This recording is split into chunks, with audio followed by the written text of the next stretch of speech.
बिस्मिल्लाहिर्रहमानिर्रहीम। अस्सलाम वालेकुम नाज़रीन। 11 अप्रैल 2024 हमारी जो वीडियो का टॉपिक है वो बेसिकली अमरीकी मईशत से रिलेटेड है कि अमरीकी मईशत दिवालियापन और तबाही की तरफ जारी है। डॉलर का वजूद क्यों ख़तरे में है। मुझे बहुत सारे मेंबर्स ने कहा था कि आप ब्रिक्स के ऊपर वीडियो बनाएं।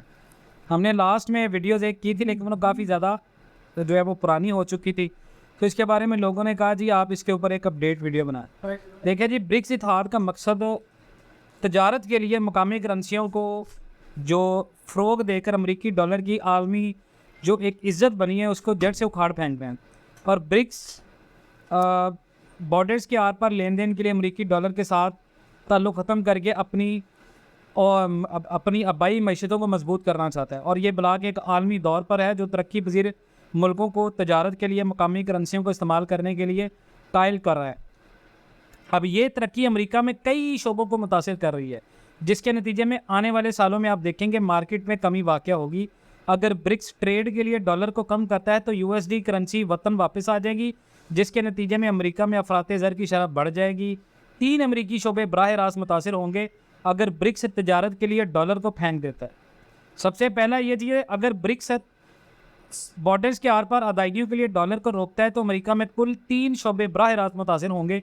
जिन शोबों में कमी आना शुरू हो सकती है उनमें बैंकिंग, रेमिटेंस और टूरिज़्म है, और अशिया खुर्दोनोश वगैरह ये सारी चीज़ें शामिल है। अब हम इस वीडियो में 3 शोबों की बात करते हैं। सबसे पहले बैंकिंग शोबे से बात करें तो सबसे ज़्यादा मुतासिर होंगे, क्योंकि गैर मुल्की ज़र मुबादला में कमी आना शुरू हो जाएगी। फॉरेक्स मार्केट की डिमांड और कंजप्शन जो तलब और कंजप्शन पर चलती है। अगर यूएसडी की डिमांड में कमी आती है तो अमेरिकी स्टेट बैंक को डॉलर इंपोर्ट करना मुश्किल हो जाएगा। अगर ब्रिक्स मुल्कों के मरकज़ी बैंक डॉलर जमा नहीं करते तो अमेरिका अपनी करेंसी को वापस लौटता हुआ देखेगा। मज़ीद ये कि अमेरिका बरसों से अपनी अफराते ज़र को दूसरे मुल्कों में इंपोर्ट कर रहा है और करेंसी की वापसी वतन में अफराते ज़र का बायस बनेगी। दूसरी है टेक्नोलॉजी की शोबे को नुकसान पहुँच रहा है, क्योंकि अमेरिका में अफराते ज़र की वजह से लोगों की अनएम्प्लॉयमेंट्स में कमी वाक़या हो रही है। मल्टीनेशनल कॉरपोरेशन्स को कारोबार को तेज़ रफ्तार रखने और बगैर डूबे टॉप पर रहने के लिए मज़ीद रकम खर्च करना पड़ रही है। ब्रिक्स अमरीकी मईशत को गिरा सकता है अगर वो अदायगियों के लिए डॉलर को कबूल करना छोड़ दे।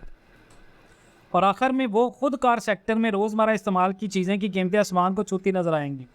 इसके अलावा अगर आप देखें तो अमेरिका में महंगाई मार्केटों पर जो है बहुत ज़्यादा गिरफ्त कर रही है, जिसकी वजह से रोज़मर्रा की चीज़ों की कीमतें महंगी हो रही हैं।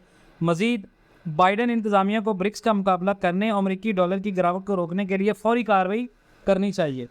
ब्रिक्स इत्तेहाद तरक्की पजीर ममालिक के साथ बढ़ रहे हैं और जो ब्लॉक में शामिल होने के लिए अपनी दिलचस्पी का इजहार भी कर रहे हैं। जहाँ कुछ मुल्कों ने दरख्वास्त जमा कराई है ब्रिक्स में शमूलियत के लिए, वहाँ पर कुछ दोस्तों ने गैर रस्मी तौर पर शमूलियत में दिलचस्पी ज़ाहिर की है। और जो ममालिक ग्रुपिंग का हिस्सा बनना चाहते हैं सिर्फ 2023 में ब्लॉक की तोसी के साथ ही बढ़ रहे हैं। ब्रिक्स इत्तेहाद ने पिछले 6 साल में नए मुल्कों को इत्तेहाद में शामिल होने की दावत दी थी, 6, जिनमें सऊदी अरेबिया, अरब अमारात, अर्जेंटाइन, मिस्र, ईरान और इथियोपिया शामिल है। लेकिन अर्जेंटाइन पहला मुल्क था जिसने इसकी मेंबरशिप से इनकार किया है, क्योंकि वो नौमुंतखब सदर जेवर मैली इस ग्रुप के बारे में शक व शुबात का शिकार थे। सऊदी अरब ने भी हालिया ब्रिक्स इत्तेहाद में शमूलियत का फैसला रोक रखा है। किंगडम ग्रुप में शामिल होने के फ़ायदे और नुकसानात का जायज़ा ले रही है और जल्द ही जवाब फराहम कर देगी। फ़िलहाल दावतनामा मसूल होने वाले 6 मुल्कों में से सिर्फ 4 इस ग्रुप में शामिल हुए हैं। ताज़ा तरीन अपडेट्स में 2 नए मुल्कों ने अप्रैल 2024 में ब्रिक्स इत्तेहाद में शामिल होने में अपनी दिलचस्पी का इजहार किया है। 2 ममालिक जो ब्रिक्स में शामिल होना चाहते हैं उन्होंने दिलचस्पी इजहार की है, वो हैं ज़िम्बाब्वे और कैमरून। ज़िम्बाब्वे और कैमरून दोनों अफ्रीकी मुल्क हैं और अपने मकामी करेंसियों को बेहतरी के तरीके तलाश कर रहे हैं, ना कि अमरीकी डॉलर। ब्रिक्स इत्तेहाद अमरीकी डॉलर की बालादस्ती को जड़ से उखाड़ फेंकने और उसे मकामी करेंसियों बदलने के लिए कोशिश हैं।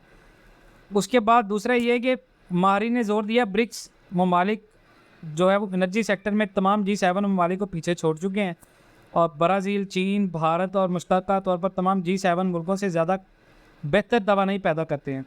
अगर सऊदी अरब ब्रिक्स में शामिल होता है तो ये इत्तेहाद तेल और गैस के आलमी शोबे पर अपनी गिरफ्त मज़ीद मजबूत कर लेगा। सऊदी अरब ने अभी तक इस दावत को कबूल करना है क्योंकि ग्रुपिंग का हिस्सा है। बादशाहत दावत को कबूल करने या मुस्तरद करने से पहले अपने फ़ायदे और नुकसान का जायज़ा ले रही है। सवाल ये है, क्या ये ब्रिक्स आने वाले दिनों में डॉलर की कीमत को तोड़ देगा? इसका सवाल का जवाब मैं आपको साफ ये बता दूं कि जितनी भी अपडेट्स आ रही हैं वो मैं आपके साथ शेयर करता रहूँगा, लेकिन अभी इस चीज़ में थोड़ा सा वक्त है, थोड़ा सा इंतज़ार है। अमरीकी डॉलर को ज़वाल है, लेकिन इसका खातिर खा पाकिस्तान को तब ही फ़ायदा होगा जब पाकिस्तान इस ग्रुप का हिस्सा बनेगा। और इस ग्रुप का हिस्सा बनने के लिए, ब्रिक्स का हिस्सा बनने के लिए क्या क्या ज़रूरी है वो मैं इंशाल्लाह नेक्स्ट वीडियो में आपको डिटेल से बताऊंगा। बाकी अपना बहुत सारा ख्याल रखिएगा, इंशाल्लाह मिलते हैं नेक्स्ट वीडियोज़ में, तब तक के लिए अल्लाह।